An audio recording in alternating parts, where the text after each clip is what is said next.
Creation and the garden. In the beginning, there was only stillness. No sound, no sky, no stars, just the quiet breath of eternity, waiting. Then God spoke. "Let there be light." And there was light, golden and warm, spilling gently across the deep. Light that knew when to rest, and darkness that knew when to rise. Evening and morning, the first day. God looked at the light, and said it was good. And so the days unfolded, not rushed, not hurried, but steady and full of wonder. On the second day, God shaped the sky, a vast, endless canopy of soft blue stretching high above, holding the clouds like tender thoughts in His hand. On the third, the waters gathered and land rose up from the deep. Trees grew. Flowers opened. The earth came alive with color, greens and golds, violets and reds. Each petal, each leaf, held in place by the quiet intention of God's love. On the fourth day, the sky was given its lights, a sun to warm the day, a moon to soften the night, and stars to keep company with dreamers. They sparkled like whispers of heaven, countless and calm. Then came the fifth and sixth days, days of movement and breath. Birds soared through the sky, wings wide in praise. Fish danced in the sea, scales gleaming like silver prayers. On land, creatures roamed, lions and lambs, deer and dogs, all shaped by the kindness of their Creator. And then, from the dust of the earth, God formed humanity. With care, He shaped a figure, and then He breathed. Not just air, but life, spirit, soul, a piece of His own heart. And so man awoke, Adam, held in the gaze of the God who made him. Not alone, not forgotten, but known. God placed him in a garden, not a wilderness, but a sanctuary. Eden. Trees heavy with fruit, rivers flowing like music, cool shade in the afternoon, birds singing in the morning, and in the center of it all, peace. Later, from Adam's side, God formed a companion, Eve, not beneath, not above, but beside. They walked together, and in the evening light, God walked with them too. Not from afar, but near. This was the rhythm of paradise. Work without toil, rest without guilt, love without fear. There was only one tree they were told not to touch. The tree of the knowledge of good and evil. Not because God wanted to withhold, but because love, to be true, must choose. But even in that garden of light, a whisper of shadow came. A voice, smooth and cunning, stirred doubt. And one choice, one bite, cracked the world. Shame entered like cold wind. The sound of God's footsteps, once comforting, now made them hide. Still, God called out, "Where are you?" Not in anger, not in wrath, but as a parent looking for a child who has run too far. Though they were sent from Eden, they were not sent alone. God made them coverings. God made them a promise. And even outside the garden, His presence remained. The story of beginnings did not end with failure. It began with love, and it would one day be redeemed by love. And so the stars still shine. The trees still sway, and the same breath that stirred the dust into life still whispers in the quiet, inviting us back to trust, to rest, to remember the one who made us and called us good. Esther, for such a time as this, in the ancient kingdom of Persia, Beyond the rivers of Babylon and the gardens of Susa, there lived a young woman named Hadassah, but the world knew her by another name, Esther, orphaned in childhood. She was raised by her cousin Mordecai, a kind and wise man who served at the king's gate. They lived quietly among the Jewish exiles, blending in, surviving, never imagining how the Lord would lift one of them into the heart of a palace, into the turning gears of history. It began when Queen Vashti refused the king. In his pride and rage, King Xerxes removed her from the throne. And so a search began. A kingdom-wide call for the most beautiful women to be brought to the palace, not for marriage, not for love, but for display, for a show. And among them was Esther. No one knew she was Jewish. Mordecai had warned her to keep her heritage secret. She was taken from her home, placed among the king's harem, and given perfumes and oils and silks. But it wasn't her beauty that set her apart. It was her spirit, her grace, her quiet strength. She found favor with the eunuchs, with the stewards, and finally, with the king himself. Esther became queen, but still, she said nothing of her people. Meanwhile, in the shadows of the palace, a man named Haman rose to power. He was ambitious, proud, hungry for honor, and when Mordecai refused to bow to him, Haman's pride turned to hatred. He didn't want revenge on just one man. He wanted the extermination of an entire people. He went to the king with lies and flattery. He convinced him to sign a decree that on a certain day, all Jews across the empire would be destroyed. Men, women, children, their homes plundered, their lives erased. Mordecai tore his clothes in grief. He wept in the streets and sent word to Esther, "You must go to the king. You must speak." But Esther hesitated. To approach the king without being summoned meant death, unless he extended the golden scepter. She had not been called in 30 days. Still, Mordecai's words came like thunder. "Do not think that you will escape. Who knows whether you have come to the kingdom for such a time as this? For such a time as this." Esther was afraid, but she chose courage. She asked Mordecai to gather the Jews, to fast for her, and she too would fast. 3 days and nights. No food, no drink, only prayer.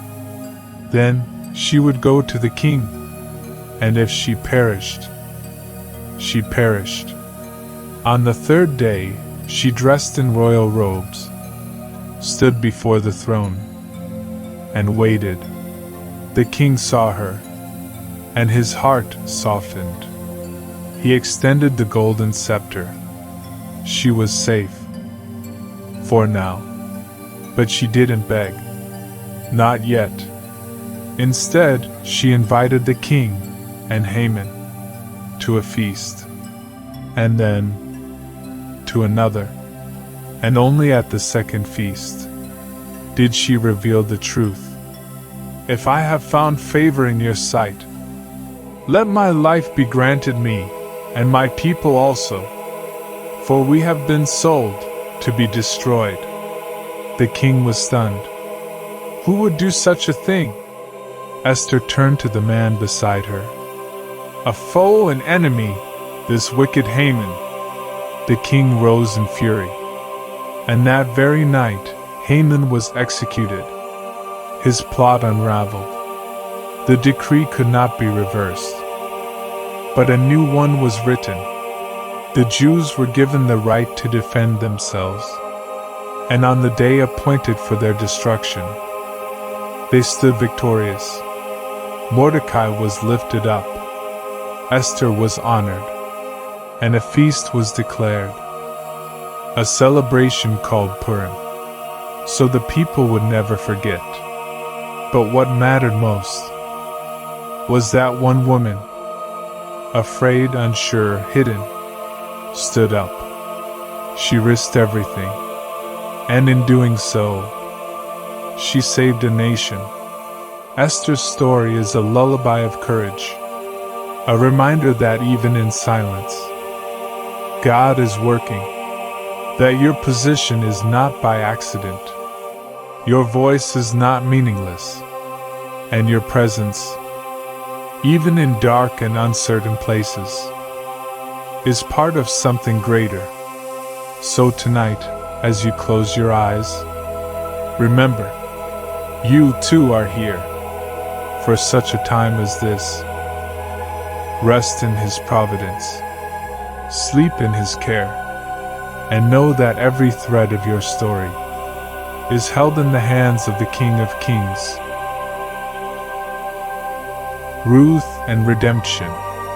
In the land of Bethlehem, during a time when famine kissed the earth and hope was scarce, a man named Elimelech took his wife Naomi and their 2 sons and journeyed to a foreign place, Moab. It was supposed to be temporary, but sorrow has its own seasons. There, far from home, Naomi's husband died. Then, years later, her sons too were taken by death, and all that remained were widows and silence. Naomi, empty, grieving, looked back toward Bethlehem.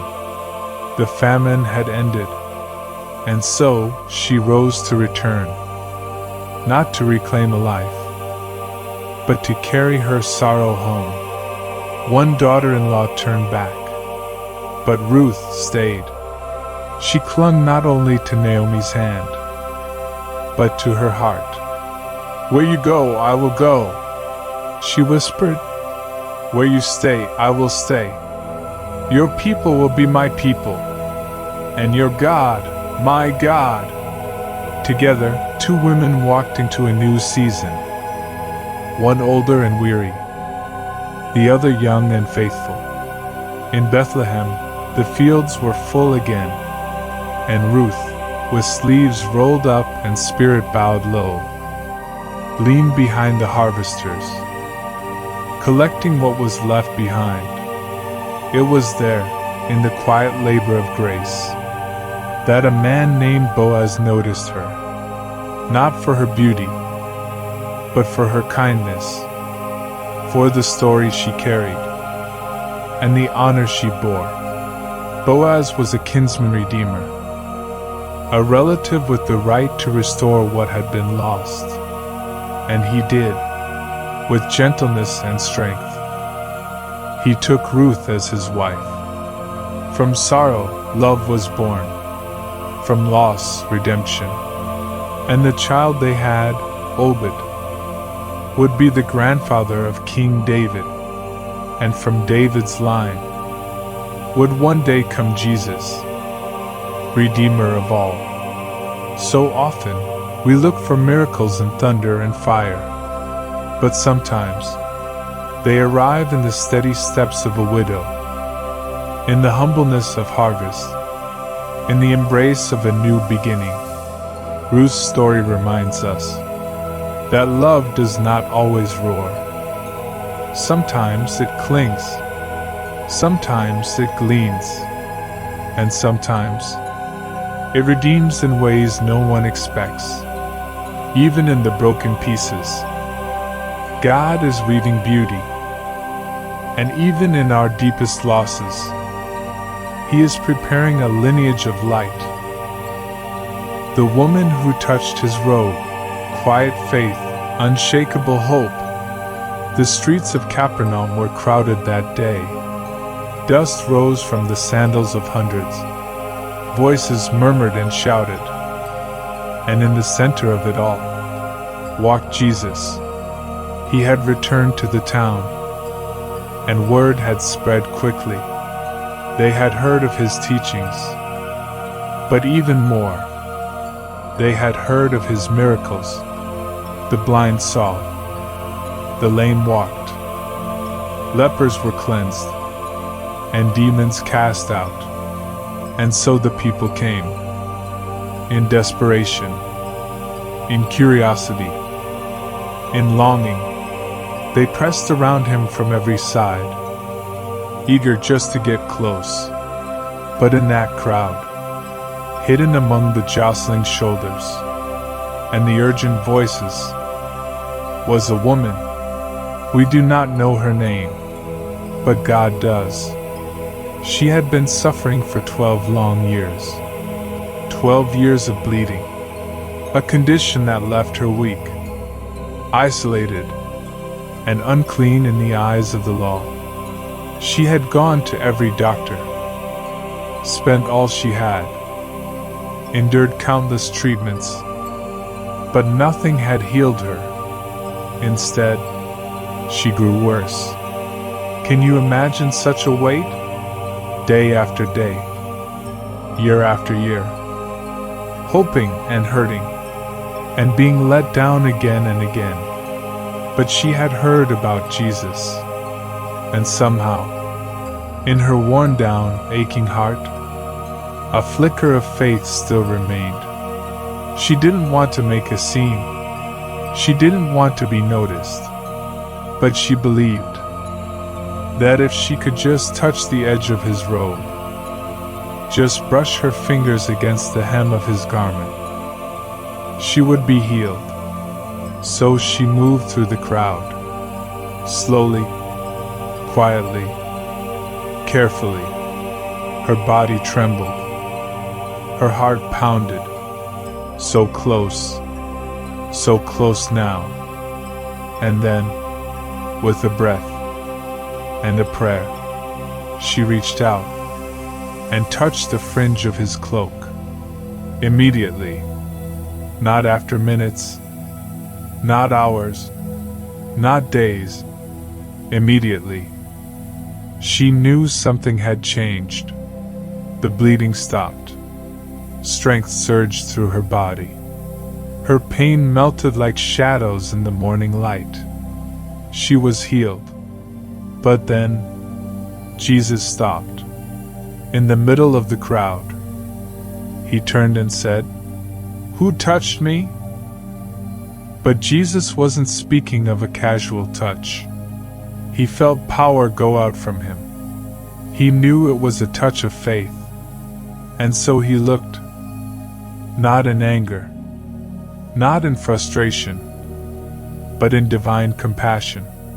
The woman, realizing she could not remain hidden, came forward, trembling, bowing before him, and told him the whole truth. She confessed everything: her suffering, her reaching, her hope, and the healing. And Jesus, the Son of God, who held galaxies in his hands, looked at her. He saw not just her illness, but her heart, and with the gentleness of heaven itself, he spoke, "Daughter, your faith has made you well. Go in peace, and be healed of your affliction." He called her daughter, a woman shunned by society, touched by God, named as family. In that moment, she was no longer an outcast. She was restored, in body, in spirit, and in dignity. So tonight, if you feel invisible, if you have carried pain for years, the kind no one else sees, the kind that drains your strength, your joy, your hope, know this: he sees you. your quiet prayers, your trembling faith, your reaching heart. They matter to Him. You don't need to shout to be heard. You don't need to earn His attention. You only need to believe. Even a little. Even through fear. Even with trembling hands. For Jesus is not just the healer of bodies. He is the restorer of souls. Let that truth wrap around you like a blanket tonight. Let your worries dissolve into His peace. Let your breathing slow. Your spirit settle. Your heart trust again. Because when you reach for Him, even if all you can do is barely touch the edge of His robe, He turns toward you, calls you daughter, and makes you whole. Sleep now, loved and seen. You are in the hands of the One who heals with just a whisper of grace. The peace in the storm. Jesus calms the sea. The sky was once clear. The day had been long, filled with parables and healing. Crowds pressing close, hearts stretching wide. And when the sun began to sink behind the hills, Jesus turned to His disciples and said, "Let us go over to the other side." So they left the crowds behind and climbed into the boat, a small vessel on a wide lake, the Sea of Galilee. It had seen many storms before, but this one was different. As darkness fell, a wind rose from the deep. The waves grew bold, slapping the sides of the boat, crests turning to claws, spray thick like breath in winter. The sea raged, and the boat was tossed like a leaf in a tempest. Water poured in. The disciples, grown men, seasoned fishermen, were afraid. Panic gripped their voices. But Jesus was asleep, His head resting on a cushion, His body still, His soul unshaken. They shook Him. "Teacher, don't you care if we drown?" And He awoke, not startled, not frantic. He stood and looked into the wind, into the chaos, into the heart of fear itself. "Peace," He said, "be still." And the storm obeyed. The waves hushed like a child soothed in its mother's arms. The wind bent low and fled, and a great calm settled over the water, thick and deep, like velvet silence wrapping the night. The disciples stared, not at the sea, but at Him. "Who is this?" they whispered, "that even the wind and waves obey Him?" He is the one who sleeps through storms, not out of indifference, but because of sovereignty. The one whose very voice carries authority over the chaos. The one whose presence turns fear into faith, and trembling into trust. In your storm, when the wind howls around your thoughts, when the waves of life rise too high, when the night feels unkind and you feel too small, He is still there, still near, still speaking. "Peace, be still." Let that be the rhythm of your breathing tonight. Let it be the whisper in your chest. Let it still the anxious waters inside you, because the one who calmed the sea still holds your heart, and He has not forgotten how to speak to storms. The Lost Son, a story of coming home. There once was a man who had 2 sons, and the younger of them, with fire in his eyes and restlessness in his bones, said to his father, "Give me my share of the inheritance now."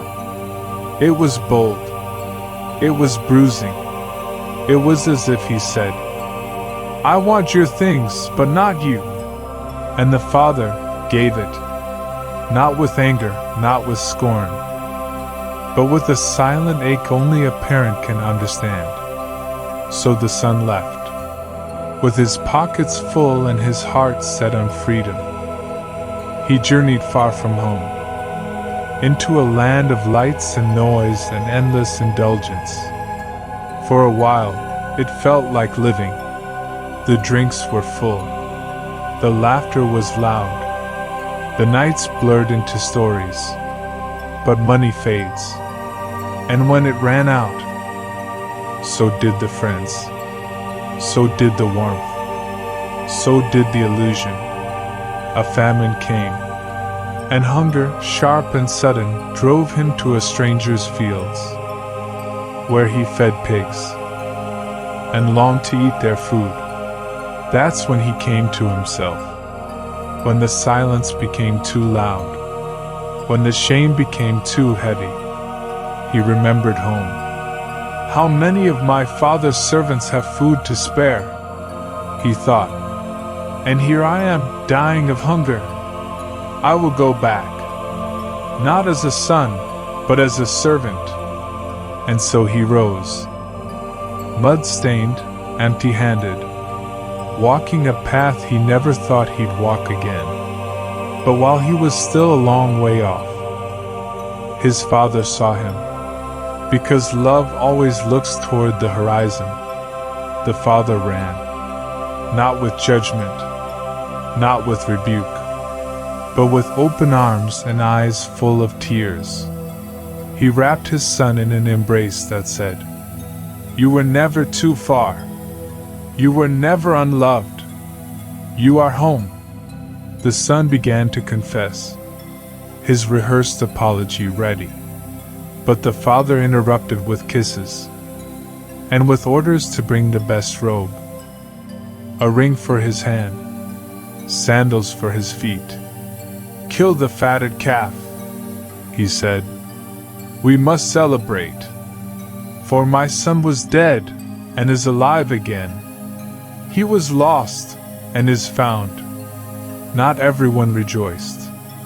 The older brother, loyal and dutiful, could not understand grace so wide. But the father reminded him, "All I have is yours. But we had to celebrate, because your brother came home. And so tonight, if you have wandered far, if you carry shame like stones in your chest, if you wonder whether you are still welcome, remember the Father. He is not waiting with crossed arms, but with running feet, not with condemnation, but with celebration. No matter how far you've gone, you are never out of reach. Home is not behind you. Home is the heart of God, and He is calling you even now. Elijah and the whisper in the cave. The prophet Elijah had seen fire fall from heaven. He had stood alone on a mountain against hundreds, watched the altar blaze with divine flame, and seen the people bow in awe. But even fire does not always silence fear. After the miracle, the queen, Jezebel, sent a message. "I will take your life by this time tomorrow." And that somehow broke him. Elijah fled. He ran into the wilderness, left behind the crowds, the victory, the strength. He lay under a broom tree, exhausted and empty, and whispered into the dust, "I have had enough, Lord. Take my life. I am no better than my ancestors." Despair wrapped around him like a heavy cloak. But heaven did not scold. He was not shamed for his breaking. An angel touched him gently and said, "Get up and eat." And there, by his head, was bread baked over hot stones, and a jar of water. He ate, rested, ate again, and with new strength. He journeyed 40 days and nights to Mount Horeb, the mountain of God. There he found a cave, and in that cave he hid, still unsure, still afraid, still waiting for answers. Then the word of the Lord came. "What are you doing here, Elijah?" He poured it out. "I have been zealous for you, but I am alone. They seek to kill me." And God said, "Stand on the mountain, for the Lord is about to pass by." So he stood, and then a wind tore through the mountain, so fierce, rocks shattered. But God was not in the wind. Then came an earthquake, violent and shaking.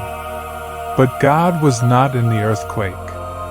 Then fire blazed across the sky, wild and consuming.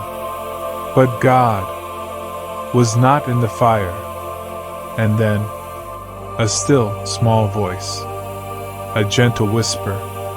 No thunder, no spectacle, just a sound soft enough to miss. But that was God. Elijah wrapped his cloak around his face, stepped to the mouth of the cave, and listened, not just to words, but to presence, to peace, to the God who does not always shout, but always speaks. Tonight, if your heart feels tired, if your soul feels pursued, if you are hiding in caves of your own, breathe. For God does not always come in fire. He does not always shake the ground. Sometimes He comes in the hush, in the silence between thoughts, in the whisper behind your breath. You are not alone, even in the cave. He is near, and He knows your name. The shepherd who leaves the 99. Imagine a quiet hillside under the stars. 100 sheep, safely gathered. Their breaths rise like mist into the night. And the shepherd watches over them, counting each, as he always does. But tonight, one is missing. It could have wandered over a ridge, slipped into a ravine, lost track of the flock chasing a scent or a shadow. No one else might notice. It's just one, only one, but not to the shepherd. To him, one is everything. So he rises, and he leaves the 99, not recklessly, not carelessly, but because love knows the difference between enough and whole. He takes the path into the unknown, calling out softly, listening, moving through thorns and stone. He doesn't stop to ask whether the sheep meant to wander. He doesn't lecture the sky. He searches, and when he finds it, legs tangled, body trembling, eyes wide with fear, he kneels. He lifts it gently onto his shoulders, not with anger, but with joy. Joy, because what was lost is found. Joy, because one life matters. He walks back toward the fold, his voice singing softly into the darkness, and the night feels less cold. When he returns, he calls his friends and neighbors, and says, "Rejoice with me, for I have found my sheep that was lost." And heaven, we are told, echoes with celebration, not for crowds, not for numbers, but for one, just one, found. Tonight, if you feel distant, If you've wandered so far from where you began that you no longer recognize the sound of peace, know this: the shepherd is looking for you, not to punish, not to shame, but to carry you home. He knows every step you've taken. He knows how heavy your soul has grown. And still, He searches. Because you matter. Because you are His. Because love always leaves the 99 for the one. And when He finds you, there will be no condemnation, only celebration. The kind of joy that makes the stars sing. The kind of welcome that heals the deepest wound. The kind of love that never gives up. Not on you. Not ever. Hannah, the prayer that changed everything. There was a woman named Hannah. She lived in the hill country of Ephraim, married to a man named Elkanah, a kind man, but with 2 wives. The other wife had children. Sons and daughters ran around her feet. But Hannah had none. And every year they would journey to Shiloh, to the house of the Lord, to offer sacrifices, to worship, to pray. And every year Hannah's sorrow deepened. The other wife, Peninnah, would mock her. Cruel words in quiet places, taunts that stung, wounds reopened. Elkanah tried to comfort her. "Am I not more to you than 10 sons?" he asked gently. But it wasn't about numbers. It was about the ache. The yearning for something God alone could give. One year, after they had eaten, Hannah rose and went to the temple. She knelt low, so low, and in her anguish, she poured out her soul before the Lord. Her lips moved, but no sound came. She made a vow. "O Lord of hosts, if you will look upon my affliction, and remember me, and not forget your servant, but give me a son, then I will give him to you all the days of his life." The priest Eli saw her. At first, he thought she was drunk, but she replied, "No, my lord, I am a woman deeply troubled. I have not drunk wine or strong drink. I have been pouring out my soul before the Lord." Eli paused. Then he blessed her. "Go in peace, and may the God of Israel grant your petition." And Hannah left, her face no longer downcast, not because she had received, but because she had surrendered. In time, God remembered her, and she conceived, and bore a son, and called him Samuel. For I asked the Lord for him, and when the child was weaned, she kept her vow. She brought him back to the temple, her precious boy, and left him there, to serve the Lord all the days of his life. From her womb came a prophet, from her prayer came a legacy, and God, in his kindness, gave her more children after Samuel. But it was not the children that defined her. It was the heart, the prayer, the faith that dared to ask, and dared to release.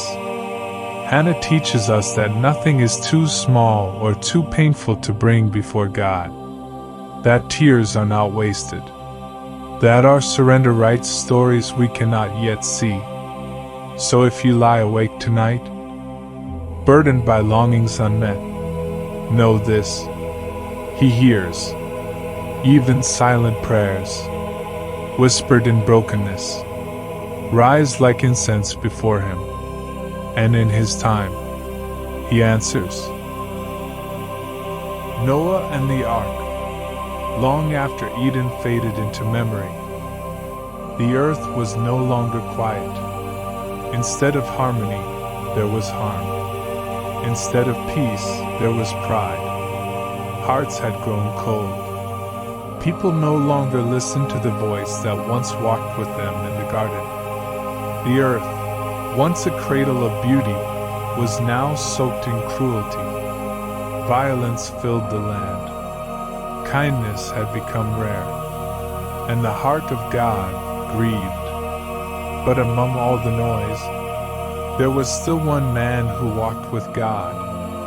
His name was Noah. He wasn't perfect, but he listened. He trusted. He made room in his heart for the whisper of the Holy One. And God, in His mercy, spoke. A great flood was coming, not out of wrath alone, but as a cleansing, a washing away of what had poisoned the world. But grace was already moving. Noah was told to build an ark, a vessel of refuge, shaped by obedience and sealed by faith. And so he did, board by board, day by day. He built, though the skies were clear, though the people mocked him, though it must have seemed impossible. Noah built.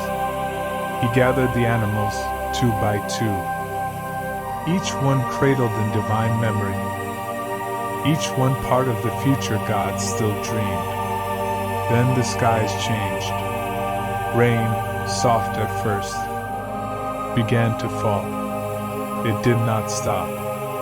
The fountains of the deep opened, and the heavens poured. 40 days, 40 nights. The ark rose. Beneath the storm, it floated, held not only by wood and pitch, but by the very hand of God. Inside, the world was quiet. Outside, the world was being made new. Noah waited. He sent out a raven, then a dove. And when the dove returned with an olive leaf, hope fluttered once again in his heart. Finally, the rain ceased. The ground dried.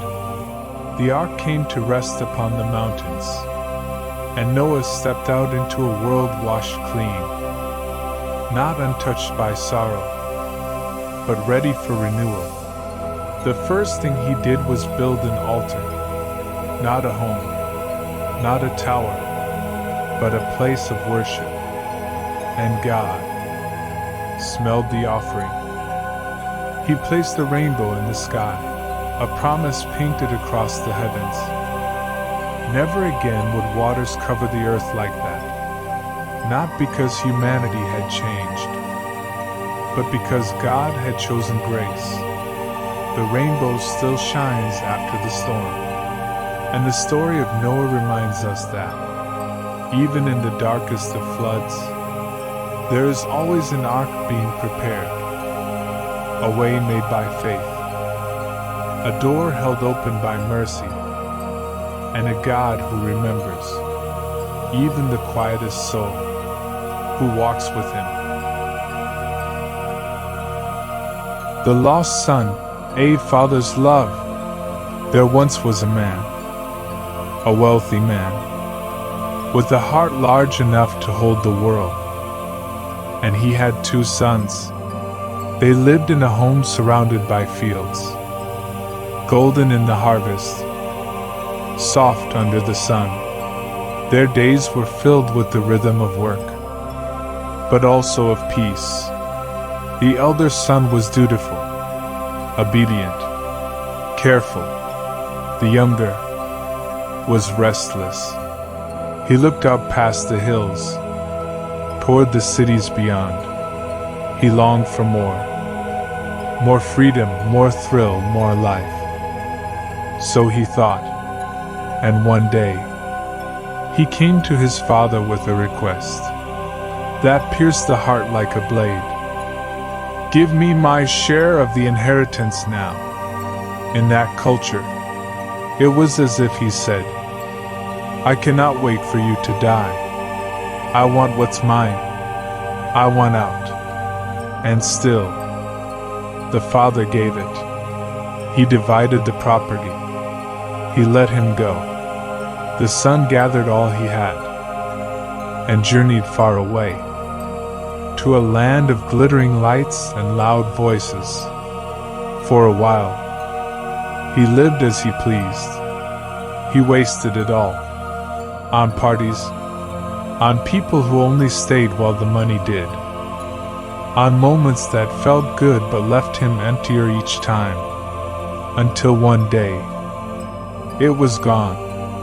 And in that same season, a famine swept the land. He had nothing, no friends, no food, no home. He took the only work he could find, feeding pigs, unclean animals in his faith, a symbol of shame, hungry and hollow. He looked at the pods meant for swine and longed to eat them.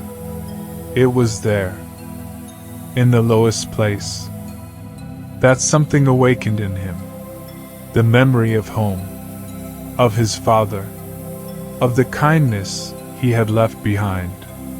And so he said to himself, "Even my father's servants have food to spare. I will return.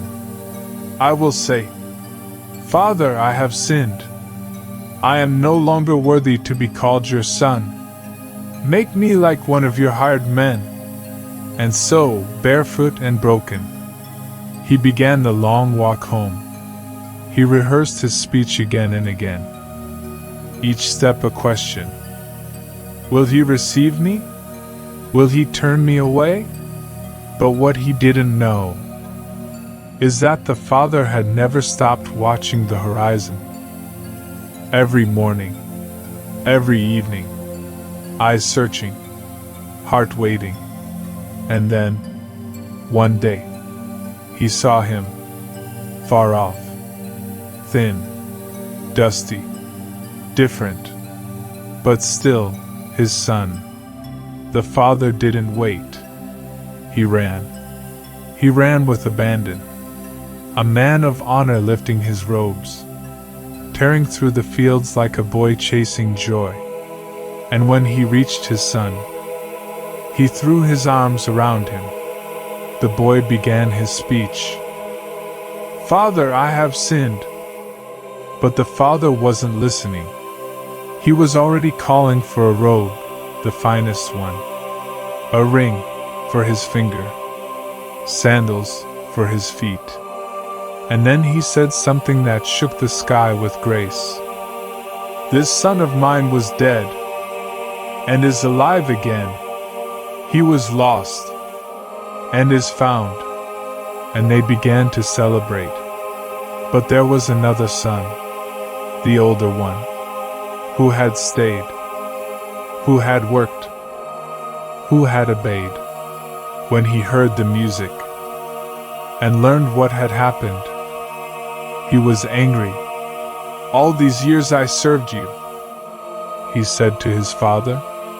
"I never disobeyed. But you never gave me a celebration like this." And the father came to him too. "My son," he said gently, "you are always with me. Everything I have is yours. But we had to celebrate, because your brother was dead and is alive. He was lost and is found." And that is the story of the lost son. Or perhaps, the story of the loving father. Because more than anything, this is a story about God. A father who gives freely, who lets you leave, even when it breaks his heart. A father who waits, watches, and runs to meet you.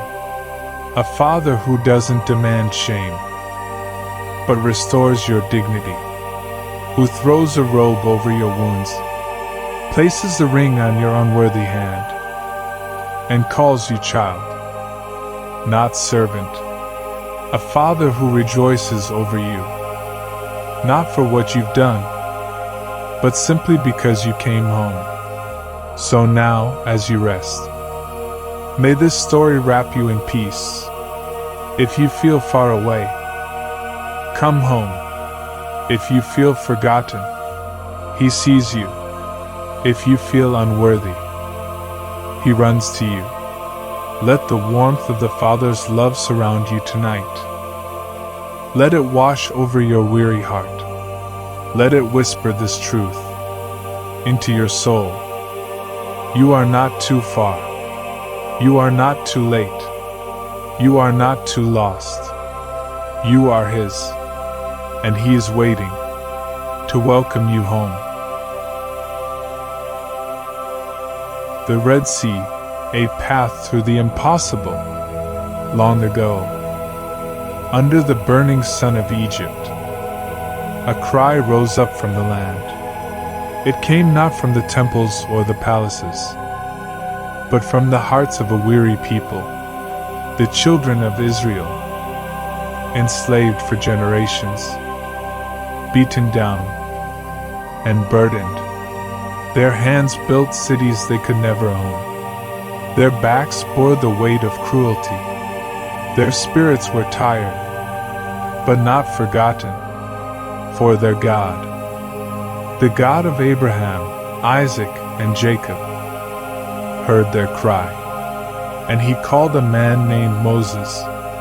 Moses had once been a prince of Egypt, raised in the palace, surrounded by riches, but he left that life behind, and after many years in the wilderness, God spoke to him from a burning bush. I have seen their suffering, God said, and I will deliver them. You, Moses, will lead them out. Moses was hesitant, uncertain, afraid, but God promised, I will be with you. What followed was a series of wonders and plagues, a battle between Pharaoh's pride and God's power, and finally, after the night when the firstborns of Egypt were taken, and the Israelites were spared by the blood of the Lamb, Pharaoh let them go. Imagine the night they left, a nation of slaves, walking into freedom. Their feet touched ground they had never thought they'd cross. Outside the gates of Egypt, beyond their chains, they were led by Moses, and above them, a pillar of cloud by day, a pillar of fire by night. God Himself guided them, but Pharaoh's heart, as hard as stone, changed again. He gathered his army, his chariots, his soldiers, his fury. He pursued them, and as the Israelites camped by the Red Sea, they looked back and saw death coming. They were trapped, the sea in front of them, the soldiers behind them, and in panic they cried out, Why did you bring us here to die, Moses? But Moses stood tall, his voice steady with faith. Do not be afraid. Stand firm. You will see the deliverance of the Lord today. The Egyptians you see now, you will never see again.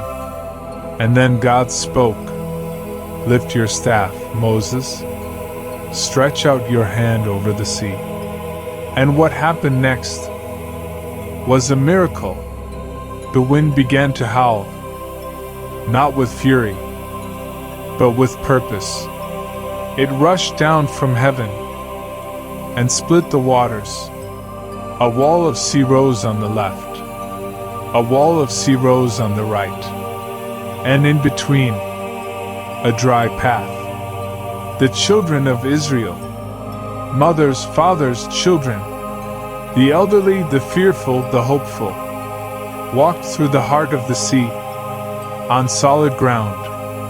Every step was a step away from bondage, a step toward the promised land. Behind them, Pharaoh's army gave chase.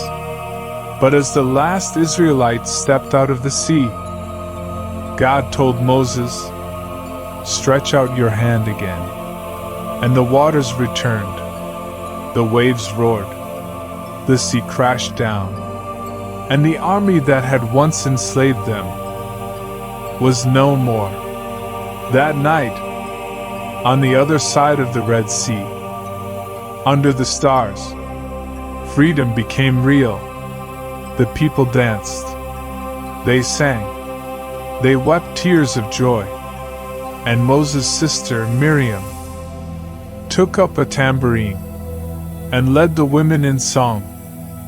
Sing to the Lord, for he has triumphed gloriously. The horse and rider he has thrown into the sea. Beloved listener, this is not just a story of long ago. It is the story of a God who makes a way when there is no way. A God who hears your cry, who sees your fear, who walks before you and behind you, who splits the sea for you, even when the enemy is near, even when the path is blocked, even when you feel trapped. God is not finished. He can do the impossible. He does do the impossible. So tonight, if you feel surrounded, if anxiety presses in like Pharaoh's army, if you see no way forward, rest in this truth. You are not alone. The same God who split the sea, who led his people through walls of water, is here with you now. Breathe in his peace. Exhale your worry. You don't need to fight every battle. Sometimes, you only need to be still. He is fighting for you. He is making a way. Let your heart rest by the shores of the Red Sea tonight. And believe, in the morning, you will see dry land. David the shepherd and the song, long before the crown, long before the giant, long before the throne and the wars and the kingdom, there was a boy with a sling in his hand and a song in his soul. David, the youngest of 8 sons, overlooked and left behind, while his brothers stood tall and proud before the prophet Samuel. But God does not see as man sees. Man looks at the outward appearance, but the Lord looks at the heart. And in David's heart, there was faith, wild and tender, strong and sacred. He was a shepherd. He knew the language of fields and streams, the rhythm of hooves, the warmth of wool, the stillness of starry nights.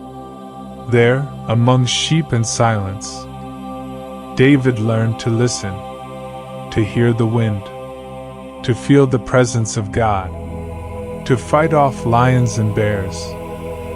Yes, but more than that, to fight off fear with praise. And when no one was watching, David sang. His harp was tuned not by hands alone, but by the nearness of the Holy One. The Lord is my shepherd, he would whisper into the wind. I lack nothing. When the prophet anointed David with oil, the Spirit of the Lord came powerfully upon him. But still, he returned to the pasture. For the crown doesn't come before the cave. The victory doesn't come before the valley. And when Israel trembled before the towering giant Goliath, it was not the sword that saved them, but a boy with a sling, and a heart so full of God. There was no room left for fear. He did not fight in Saul's armor. He came with stones and trust. And when the giant fell, so did the fear of a nation. David would rise, become king, lead armies, Write psalms that still breathe peace into sleepless hearts. But in all his greatness, he never forgot the field. He never forgot the one who called him by name when no one else did, even in his failures. And they were many. David returned to worship, to repentance, to God. He danced before the Lord with abandon. He wept on his face in shame. He waited. He wandered. He warred. But through it all, his cry remained the same. Create in me a clean heart, O God, and renew a right spirit within me. David reminds us that God does not demand perfection, only devotion, and that the quiet places of faith, the forgotten fields, the midnight melodies, the secret prayers, are the places where kings are formed and giants fall. So let your soul be still tonight, and know that the shepherd still sees you. Even now, he is tuning your heart for a song only you can sing.